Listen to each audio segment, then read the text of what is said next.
What if I told you I don't want to be rich? Would you think I'm crazy? It's a good feeling to be rich, but I would rather be wealthy. Don't be surprised, being wealthy isn't unreachable.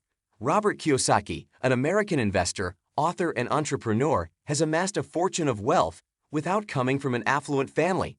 In his book, Rich Dad, Poor Dad, he gives us an insight and first-hand experiences on what he learned when he was a child and how he applied it to his journey to become wealthy. In this video, here are the 5 takeaways from his book that can help you on your own personal journey to wealth. Takeaway 1. Money is a tool to help us create wealth. Broke people stay broke because they spend all their money. Middle-class people stay middle class because they save all their money.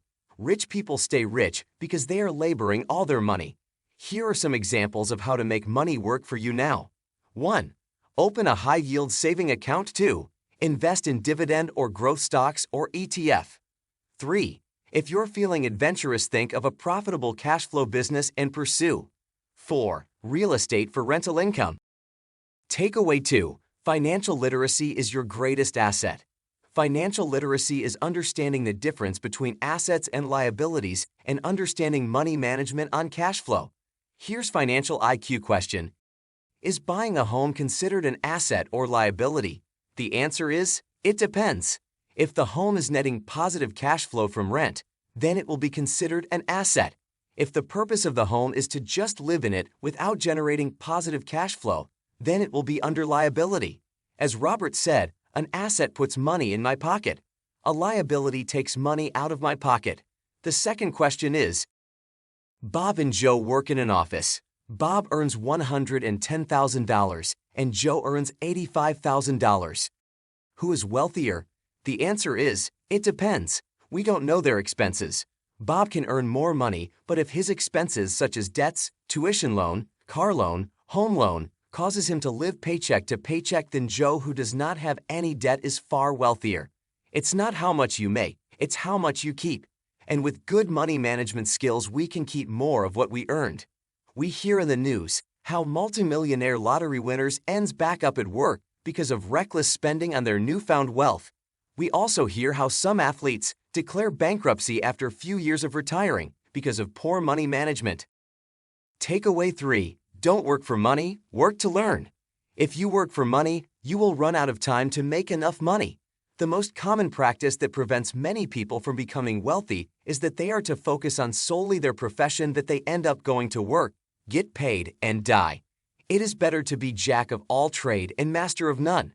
Many people seek higher education and in-demand profession because they all believe in the same dogma, and therefore, many of them fail financially. They think job security is everything, but in truth, job security means nothing when you work to learn. Best example I can think of is, think how your employer is making money instead of how you're making money for them. Takeaway 4. Control your emotions. The book tells us that we are controlled by 2 emotions, fear and greed, that prohibits us in becoming wealthy. According to the rich dad in the book, fear is what keeps individuals working in their job because they are afraid of having no income to pay or not having enough to pay their bills. Greed is secondary because when individual earns more money, they tend to spend more. If you don't want to become slave to your money, you must think about it logically, not through emotions. Takeaway 5. Risk management and calculated risk. Your wealth is proportional to your ability to take risks. Poor and middle class philosophy is to play it safe by studying hard, finding a secure job, and work hard to save their way to being rich. The rich mentality on risk is different. They develop their financial IQ and are willing to take more calculated risks. As the book says, investment is not risky. Not knowing the investment is risky. If you want to reduce the risk, then increase your knowledge. It's safe to say, without risk, we may as well be missing out on many opportunities. One opportunity you don't want to miss out is to like and subscribe my channel, as I will continue to provide takeaways from finance books so that you may journey on to financial freedom, or as I like to say, life unchained. If you have any finance book you recommend, please comment below. Thank you.